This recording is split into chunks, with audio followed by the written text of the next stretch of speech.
I'm Partha. I'm coming from Yahoo Labs, and this is joint work with my PhD advisor, Konstantin Dobralic from Georgia Tech. And I'm going to talk about diagnosing performance problems in wide area providers. So wide area providers is a term that we use in the paper and in stock, and it refers to multiple scenarios. Essentially, it's a set of sites that are deployed in geographical regions and that are connected by wide area links. So this could be internet service providers, large internet service providers. It could be cloud providers. It could be content providers like Yahoo, Google, Facebook, Amazon, that basically span multiple geographies that have data centers in different geographies connected by wide area links. So in practice, these sites are connected by wide area paths, and these paths can span multiple transit providers. And these transit providers are essentially black boxes for the wide area provider. That basically means that changes in these black boxes can affect performance of these wide area paths. So for example, network upgrades in these transit providers or changes in the traffic metrics in these different networks that span the wide area path can create new performance problems that the wide area provider or the cloud provider has not anticipated. So that basically brings us to why we need a system like this, which can be deployed and which helps us diagnose performance problems. Wide area providers usually deploy monitoring infrastructure. These are basically a set of nodes that span these different sites, different geographies. And these monitors essentially run measurement tools between each other. Examples of measurement tools are ping and traceroute, and these tools essentially give the wide area provider time series measurements of the network, of the wide area performance, of the path performance.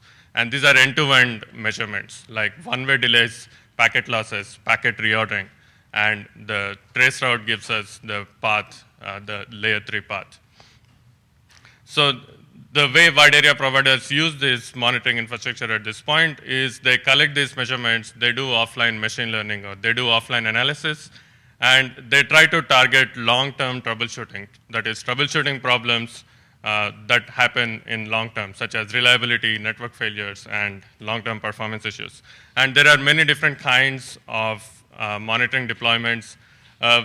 Monitoring deployment that is commonly used in academic networks is called PerfSonar. PerfSonar runs tools to do one-way delay measurements, packet losses, reordering, and so on. And there are over 1,000 PerfSonar monitors that are spread around the internet.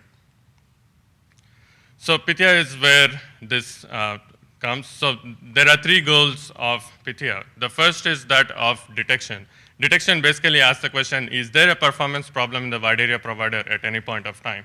The second is, given that if there is a performance problem, where is this performance problem happening? And that refers to the question of localization. And the third goal of Pythia is the root cause analysis. Why is this performance problem happening?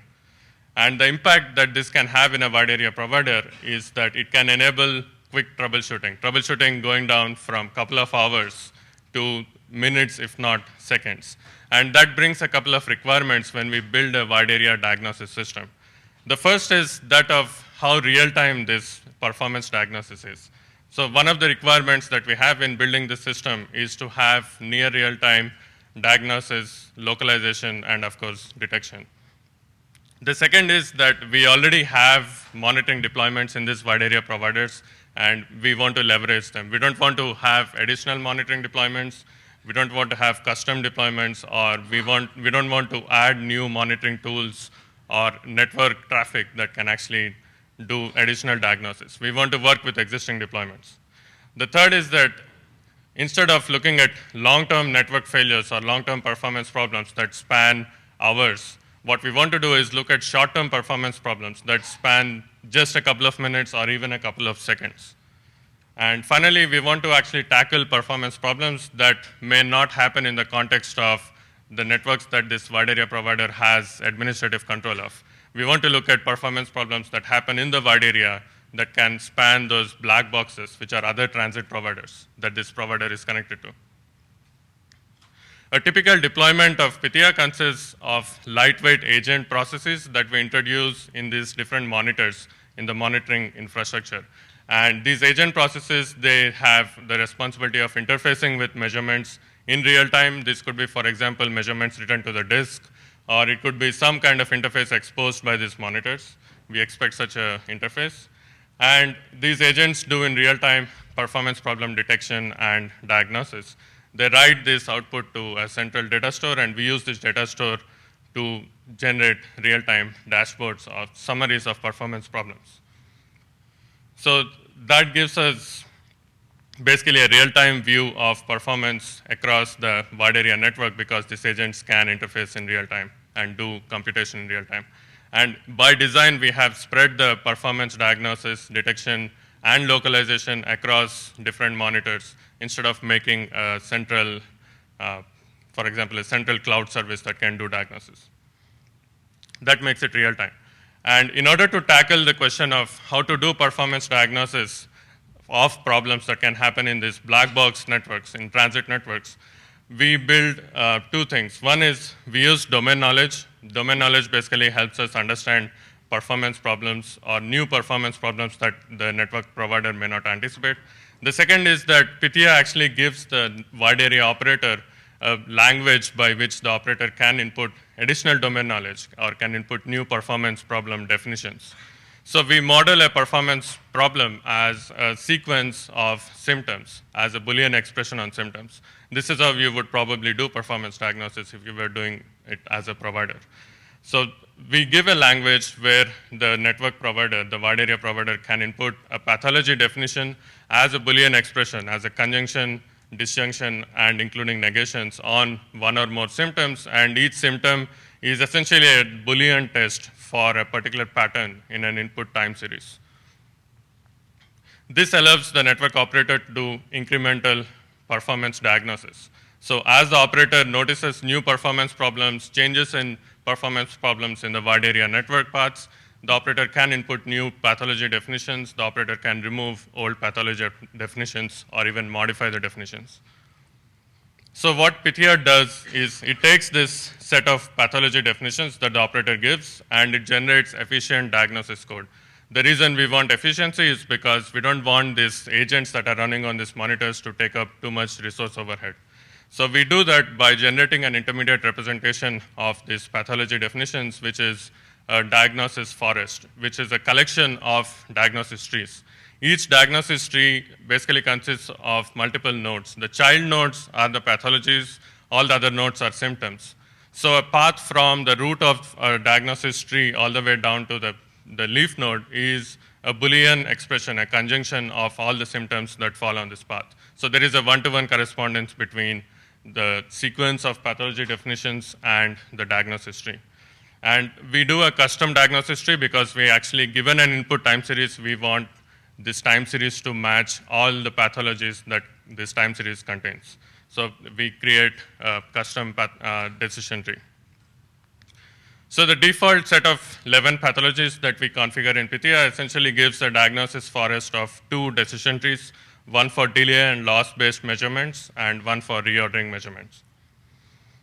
We have a live deployment that spans the southeast United States, that spans about 3 domains. These are essentially high school networks that are in the southeast of United States. We are expanding this to include other networks, stub networks in the US and in Europe as well. At this point, we span about 250 interdomain paths, and we diagnose 11 different pathologies. And this system sees hundreds of thousands of pathologies every day. So we did provide a dashboard to the operator of these networks. This dashboard essentially gives summaries of the pathologies as they happen in the last few minutes. It gives heat maps of how these pathologies look across different paths. And it also gives summaries of each pathology, so the operator can actually filter down based on the source or destination or the path itself.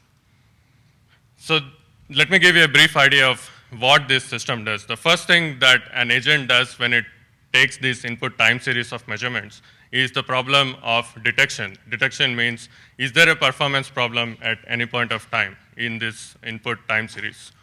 And we define 3 different detection problems. The first is detection that works with delay time series, second is loss, and the third is reordering. And we define a generic detection scheme, or generic detection algorithm that does not look at the pathologies themselves. The idea behind detection in our case is that we want to look at what is the baseline performance for that path given historic measurements. And we want to look at deviations from this baseline. And the baseline is in turn defined by the kinds of measurements that are input to the agent. So for example, the baseline for loss and for reordering is pretty straightforward. It is the absence of any packet losses or the absence of any reordering. For delay time series, the baseline of an end-to-end delay measurement is a sum of propagation delay and the transmission delay on each node on this path and some amount of noise, which is a function of the switching component in each network device. So this is the baseline for delay, and any deviation from any of these three baselines implies that there is a performance problem at that point of time. So by default, we configure Pythia with 5 classes of performance problem definitions. We expect that the network operator will input more based on his or her domain knowledge and operational knowledge of performance problems. So 4 of them are classes that actually relate to performance problems within the network, but we actually had to add an additional class because when we start targeting short-term performance problems, we see performance problems that are induced by problems within the monitors or effects that these monitors create. And these are effects that happen because the monitor is busy doing certain other operations when it was doing the measurements. So depending on how busy the monitor is, we have actually seen in our deployments the fraction of monitor-related performance problems going from close to 0% to over 90%. So let me give you a brief idea of what these monitor-based performance problems actually look like. So we can model the measurement process inside a monitor as a single queue. This queue essentially refers to all the buffers that go from the application, the measurement application such as ping, all the way till the network interface. Typically, when these measurements are done, the application sends these measurements, and these measurements are sent out to the network. When the monitor is busy, it context switches this application out, and at this point of time, all the input, all the timestamped packets that that application wanted to send out to the network will get queued. And once this application is switched back into context, these packets are sent out to the network. And this is what we call as vacation period. Depending on how large this vacation period is, we can have 2 different types of symptoms or signatures in the input delay time series. One is what we call as a large triangle. If the vacation period is over hundreds of milliseconds, we will see a sudden rise in one-way delays and a gradual drop as this application is trying to do additional measurements within that time period. And the second is a collection of a number of peaks, each peak having tens of milliseconds of delays. Depending on how busy the monitor is, we can have cluster of large number of such peaks in the symptom. And we test for these kinds of symptoms to test for monitor-related performance problems. A brief overview of some of the performance problems that we see with that we input in Pythia related to the network. So we input 2 types of congestion-related performance problems, and these are 2 signatures that are created based on the kinds of backlog or the dynamics of the backlog that these queues can have in the wide area path. One is that of overload, congestion overload, and the other is that of bursty congestion. Overload is a dynamic where the backlog remains persistently long and for a reasonably long period of time, which is a couple of seconds or more.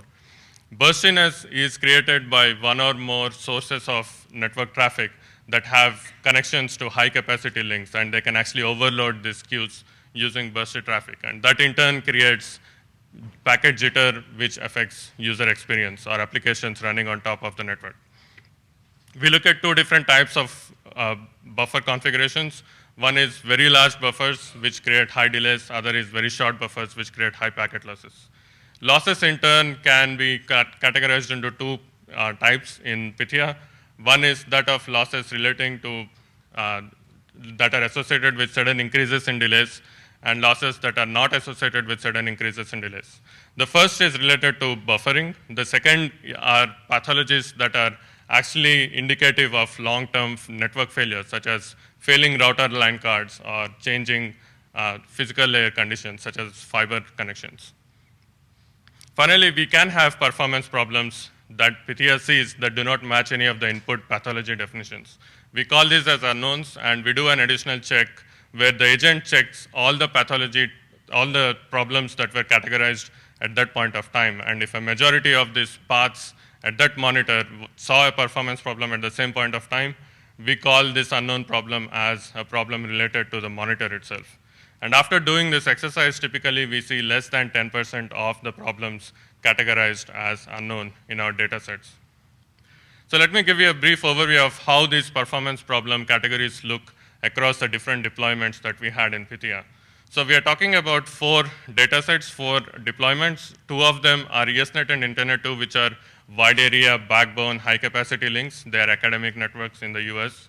And one is a residential network, and one is a deployment we had over Planet Lab that had similar probing patterns as the other tools. So what we found is that in practice, when we run Pythia in these deployments, there are variations in the composition of performance pathologies based on the type of the network. For example, academic networks, high-capacity networks have a high incidence of sudden rises in delays, such as congestion, while residential networks seem to have a combination of both congestion-related performance problems and packet loss-related performance problems as well. Further, if you dig into the residential networks and look at the differences between the technology that is used in these residential networks, that is cable versus DSL, what we found is that the composition of performance problems actually varies between these technology types, and moreover, it actually varies with the direction of the link. For example, in cable, you see more performance problems in the upstream as compared to downstream in the DSL technology. So the takeaways from our deployments and the study we did with deployments using Pythia was that we cannot have a one-size-fit-all diagnosis system that can span, that we can sell across all networks, because the performance problems that manifest in wide area providers depend on the technology that is used, depends on the networks that connect these different sites in the wide area provider. So we need a system that can do performance diagnosis incrementally, and that can be customized based on the type of network by the operator based on her domain knowledge of performance problems. And moreover, if the system is real-time, if it can actually diagnose short-term performance problems, that helps in troubleshooting as well. So that's from me. And I also wanted to advertise that in the systems research group at Yahoo Labs, we are recruiting. So if you're interested, just get in touch with me. Thank you.